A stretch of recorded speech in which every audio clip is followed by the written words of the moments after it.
प्यारे साथियों नमस्कार। मैं आश्वस्त हूँ कि आप बिल्कुल स्वस्थ और आनंद में होंगे। दोस्तों, आज इस संवैधानिक विकास के क्रम में भारत शासन अधिनियम 1935 और भारत स्वतंत्रता अधिनियम 1947 से संबंधित जितने भी बेसिक और कंसेप्चुअल क्वेश्चन बनते हैं उनके बारे में डिस्कस करेंगे। तो आइए दोस्तों, आज के इस सेशन में आपका हार्दिक स्वागत है। और इस सेशन का फर्स्ट क्वेश्चन है, अखिल भारतीय संघीय व्यवस्था किस अधिनियम के तहत अस्तित्व में आई थी? तो दोस्तों यहाँ पे ऑप्शन है 1909, 1919, 1935 और एक ऑप्शन है इनमें से कोई नहीं। तो इसका राइट आंसर आएगा इनमें से कोई नहीं है। अगर आपसे क्वेश्चन ये पूछा जाता कि अखिल भारतीय संघ की स्थापना का प्रावधान किस अधिनियम में किया गया था, तब आपका आंसर आता 1935। लेकिन दोस्तों 1935 के अधिनियम में जो अखिल भारतीय संघ की स्थापना का प्रावधान किया गया था, उसके तहत ये व्यवस्था की गई थी कि ब्रिटिश प्रांत और देशी रियासतों को एक कर दिया जाए और केंद्र और जो इकाई है उसके मध्य विषयों का बंटवारा किया जाए, जिसके लिए 3 सूचियां बनाई गई थी, संघ सूची, राज्य सूची और समवर्ती सूची। हालांकि जो अवशिष्ट विषय थे वो वायसराय को सौंप दिए गए थे, लेकिन वहाँ पे उस समय जो संघ सूची में 59 विषय शामिल किए गए थे, राज्य सूची में 54 विषय और समवर्ती सूची में 36 विषय। लेकिन देशी रियासतों ने इस अखिल भारतीय संघ में शामिल होने से इनकार कर दिया था, इसीलिए अखिल भारतीय संघीय व्यवस्था कभी भी अस्तित्व में नहीं आ पाई थी। और उसके बाद फिर संविधान सभा के माध्यम से जब हमारे संविधान निर्माताओं ने संविधान का निर्माण किया, तो इसी अखिल भारतीय संघीय व्यवस्था को भारतीय संविधान की 7वीं अनुसूची के रूप में इसको शामिल किया गया था। आप जानते हैं कि भारतीय संविधान का सबसे बड़ा स्रोत जो है वो 1935 का भारत शासन अधिनियम है, लेकिन उस दौर में अखिल भारतीय संघीय व्यवस्था है वो अस्तित्व में नहीं आई थी, केवल स्थापना हुई थी। अगर स्थापना पूछे तब आंसर आएगा 1935। इससे नेक्स्ट क्वेश्चन है दोस्तों सेकंड, दवे शासन व्यवस्था के संदर्भ में असंगत कथन कौन सा है? तो दोस्तों आप जानते हैं कि ब्रिटिश भारत के इतिहास में पहली बार दवे शासन व्यवस्था की स्थापना 1784 में हुई थी, और वो 1784 में जो स्थापना हुई थी वो 1858 में जाकर के समाप्त हो गई थी। 1784 के पिट्स इंडिया एक्ट के तहत जब ईस्ट इंडिया कंपनी के कार्यों को राजनीतिक और वाणिज्यिक कार्यों के रूप में अलग अलग किया गया था, तो वहीं से दवे शासन व्यवस्था का शुभारंभ हो जाता है। लेकिन 1858 में ईस्ट इंडिया कंपनी को समाप्त कर दिया जाता है और उसके कार्यों को भी समाप्त कर दिया जाता है, तो उसके जो नियंत्रण इकाई है उनको भी समाप्त कर दिया जाता है, तो वहीं से उसकी दवे शासन व्यवस्था समाप्त हो जाती है। उसके बाद प्रांतों की बात करें तो प्रांतों में दवे शासन व्यवस्था का शुभारंभ 1919 में हुआ था, और ये 1919 में जो प्रांतों में दवे शासन की व्यवस्था हुई थी, ये प्रांतीय विषयों को 2 भागों में बांटा गया था, आरक्षित और स्थानांतरित विषय। ये प्रांतों की दवे शासन व्यवस्था का जो समापन हुआ वो 1935 के भारत शासन अधिनियम में हो गया था। 1935 के भारत शासन अधिनियम में जो दवे शासन व्यवस्था का शुभारंभ हुआ वो शुभारंभ हुआ, लेकिन वो कभी भी अस्तित्व में नहीं आ पाई थी, यानी केंद्र में दवे शासन व्यवस्था लागू नहीं हो पाई थी, हालांकि शुभारंभ किया गया था। तो ये सभी दवे शासन व्यवस्था से इंपॉर्टेंट फैक्ट हैं जिससे क्वेश्चन बन सकते हैं। इससे नेक्स्ट क्वेश्चन है क्वेश्चन नंबर 3। क्वेश्चन नंबर 3 में पूछा गया है कि भारत शासन अधिनियम 1935 के तहत किस राज्य में द्विसदनीय व्यवस्था, द्विसदनीय व्यवस्था का मतलब यानी कि विधानसभा भी और विधान परिषद भी दोनों सदन, तो उस समय कुल 11 राज्य थे, जिनमें से 6 राज्यों में द्विसदनीय व्यवस्था का शुभारंभ हुआ था। वो 6 राज्य थे बंगाल, बिहार, बम्बई, असम, मद्रास और संयुक्त प्रांत। तो दोस्तों यहाँ पे आपसे पूछा है कि किस में शुभारंभ नहीं हुआ था, तो यहाँ पे पंजाब और उत्तर पश्चिम सीमा प्रांत है, इनमें इसका शुभारंभ नहीं हुआ था, केवल 6 में ही हुआ था, 11 में से 6 में, और वो 6 आपके ABC ऑप्शन के रूप में है। इससे नेक्स्ट क्वेश्चन है क्वेश्चन नंबर 4। तो देखो 1935 के अधिनियम के तहत ही देश की मुद्रा और साख पर नियंत्रण स्थापित करने के उद्देश्य से एक बैंक की स्थापना की गई थी, और उस बैंक का नाम है भारतीय रिजर्व बैंक। तो भारतीय रिजर्व बैंक की जो स्थापना की गई थी वो भारत शासन अधिनियम 1935 के तहत की गई थी। इससे नेक्स्ट क्वेश्चन है सूची फर्स्ट को सूची सेकंड से सही मिलान कीजिए।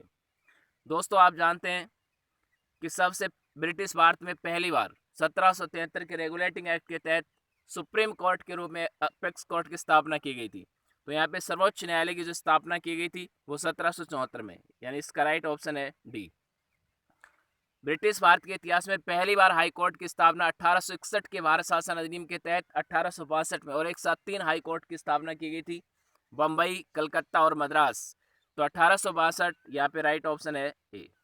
इसी प्रकार संघीय न्यायालय फेडरल कोर्ट की स्थापना आप जानते हैं कि 1 अक्टूबर 1937 को भारत शासन अधिनियम 1935 के तहत ही की गई थी, तो इसका राइट आंसर है बी। स्वतंत्र भारत में सर्वोच्च न्यायालय की स्थापना 28 जनवरी 1950 को की गई थी। तो यहाँ पे इस प्रकार से सूची फर्स्ट का सेकंड से जो सही मिलान है वो है DABC, यानी कि सर्वोच्च न्यायालय 1774, उच्च न्यायालय 1862, संघीय न्यायालय 1937 और स्वतंत्र भारत में सर्वोच्च न्यायालय 1950। तो DABC यहाँ पे राइट आंसर आएगा ए। इससे नेक्स्ट क्वेश्चन है दोस्तों, राज्य तथा संयुक्त राज्य लोक सेवा आयोग का प्रावधान किस अधिनियम में किया गया था?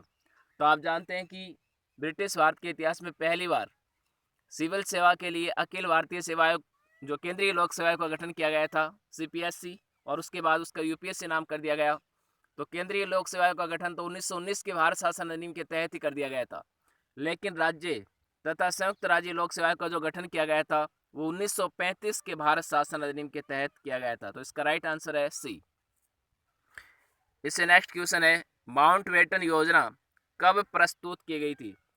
दोस्तों आप जानते हैं कि तत्कालीन ब्रिटिश प्रधानमंत्री क्लेमेंट एटली ने 20 फरवरी 1947 को एक घोषणा की थी कि 30 जून 1947 के बाद भारत की जो सत्ता है वो भारतीय लोगों को सौंप दी जाएगी और ब्रिटिश सरकार का भारत के ऊपर किसी भी प्रकार का कोई नियंत्रण या इनकी शासन व्यवस्था में कोई हस्तक्षेप नहीं रहेगा। लेकिन मुस्लिम लीग इस बात से नाराज हुई और उन्होंने इसका विरोध किया, इस घोषणा का, और इस घोषणा का विरोध किया, उन्होंने विभाजन की बात कही। उसके बाद तत्कालीन वायसराय लॉर्ड माउंटबेटन ने 3 जून 1947 को घोषणा की और उन्होंने कहा कि ये आपके लिए जो अभी घोषणा की गई है क्लेमेंट एटली के द्वारा, ये उनके लिए लागू होगी जो इस संविधान सभा के द्वारा निर्मित संविधान को स्वीकार करेंगे। यदि आप इसको स्वीकार नहीं करोगे तो ये घोषणा आपके ऊपर लागू नहीं होगी। तो इसीलिए माउंटबेटन जो योजना है उसकी घोषणा 3 जून 1947 को की गई थी तत्कालीन वायसराय लॉर्ड माउंटबेटन के द्वारा। इसको विभाजन की योजना भी कहा जाता है। इसके बाद में देखो, ये भारतीय स्वतंत्रता जो अध्यादेश है ये 4 जुलाई 1947 को ब्रिटिश संसद में प्रस्तुत किया जाता है और 18 जुलाई 1947 को ब्रिटेन की महारानी से स्वीकृत होकर किया जाता है और उसके बाद 15 जुलाई 1947 को आप जानते हैं कि भारत स्वतंत्र हो चुका था। तो यहाँ पे माउंटबेटन योजना की बात की गई है तो 3 जून 1947। क्लेमेंट एटली की घोषणा की बात की जाए तो 20 फरवरी 1947। इसी प्रकार भारतीय स्वतंत्रता अध्यादेश को ब्रिटिश संसद में कब पेश किया गया था? 4 जुलाई 1947 को। और वो ब्रिटिश संसद से स्वीकृत होने के बाद ब्रिटेन की महारानी से स्वीकृत कब हुआ था? तब आपका आंसर आएगा 18 जुलाई 1947। और ये भारतीय स्वतंत्रता अध्यादेश के जो प्रावधान अधिनियम में कब परिवर्तित हुआ? 15 जुलाई 1947 को। इससे नेक्स्ट क्वेश्चन है, गोलमेज सम्मेलन के संदर्भ में संगत कथन है। दोस्तों आपको पता है कि गोलमेज सम्मेलन बुलाने की नौबत क्यों आई थी? क्योंकि साइमन जो 1919 के अधिनियम के तहत एक वैधानिक आयोग का गठन किया गया था, साइमन आयोग का, उस साइमन आयोग का क्योंकि उसमें सभी ब्रिटिश सदस्य होने के कारण भारतीय लोगों ने उसका विरोध किया था, गो साइमन बैक के नारे लगाए। और उसी साइमन आयोग ने जो अपनी रिपोर्ट प्रस्तुत की थी 1930 में, उसी रिपोर्ट पर विचार करने के उद्देश्य से ब्रिटिश सरकार ने ब्रिटिश भारत और देशी रियासतों के सदस्यों को बुला करके यहाँ पे 3 गोलमेज सम्मेलन बुलाए थे, जिनका क्रम यह है। प्रथम गोलमेज सम्मेलन नवंबर 1930 से जनवरी 1931 तक चला। द्वितीय गोलमेज सम्मेलन सितंबर 1931 से दिसंबर 1931 तक चला। इसी प्रकार तृतीय गोलमेज सम्मेलन नवंबर 1932 से दिसंबर 1932 तक चला। तो आपको ये भी पता है कि गोलमेज सम्मेलन महात्मा गांधी कौन से गोलमेज सम्मेलन में भाग लिया था? द्वितीय गोलमेज सम्मेलन में। तो ये सभी गोलमेज सम्मेलन से संबंधित क्वेश्चन है, इसमें संगत है, सभी की सभी इनकी तिथियां संगत है। इससे नेक्स्ट क्वेश्चन है, गवर्नर जनरल की नियुक्ति करने का अधिकार किस में नहीं था?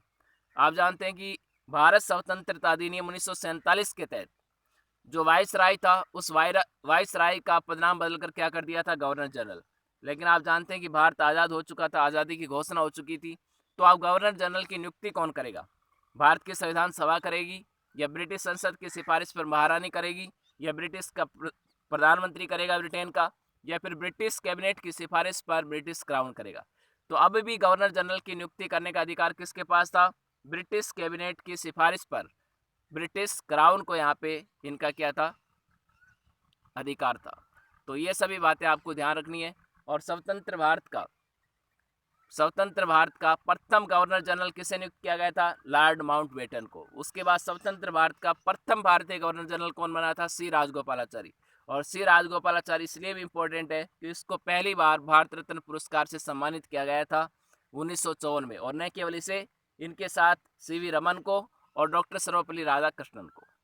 तो ये बात भी आपको ध्यान रखनी है। इससे नेक्स्ट क्वेश्चन है, भारत स्वतंत्रता अधिनियम 1947 के संदर्भ में असंगत क्या है? भारत स्वतंत्रता अधिनियम 1947 में भारत राज्य सचिव का जो पद सर्जित किया गया था 1858 के अधिनियम में, वो समाप्त कर दिया गया था। तो ये आपका कथन संगत है। 15 अगस्त 1947 से एक घोषणा कर दी गई थी कि भारतीय रियासतों पर ब्रिटिश संप्रभुता की समाप्ति की घोषणा की गई थी। अब ब्रिटिश संप्रभुता का यानी कि किसी भी प्रकार का कोई हस्तक्षेप नहीं रहेगा। शाही उपाधि से भारत सम्राट शब्द का अस्तित्व में आया, और भारत राज्य सचिव द्वारा सिविल सेवा में पदों और नियुक्ति में आरक्षण की प्रणाली को, आप जानते हैं कि सिविल सर्विसेज जो है उसमें पद और नियुक्ति में आरक्षण की व्यवस्था की जा सकती है, और वो आरक्षण देने की शक्ति किसके पास थी? भारत राज्य सचिव। तो भारत राज्य सचिव का तो पद ही अब समाप्त हो गया था, तो ये भी क्या हो गई थी? समाप्त। ये भी सही कथन है। लेकिन आप यहाँ पे देखो सी ऑप्शन है कि शाही उपाधि से भारत का सम्राट शब्द अस्तित्व में आया, अस्तित्व में नहीं आया तो ये क्या हुआ था? समाप्त हुआ था। तो आपका असंगत कथन यही है, सी ऑप्शन आपका राइट कथन है। तो दोस्तों मैं उम्मीद करता हूँ कि आपको ये 10 क्वेश्चन की जो श्रृंखला है अच्छे से समझ में आएगी। दोस्तों मैं आपके सुखद और उज्जवल भविष्य की कामना करता हूँ। बहुत बहुत शुक्रिया आपका, धन्यवाद।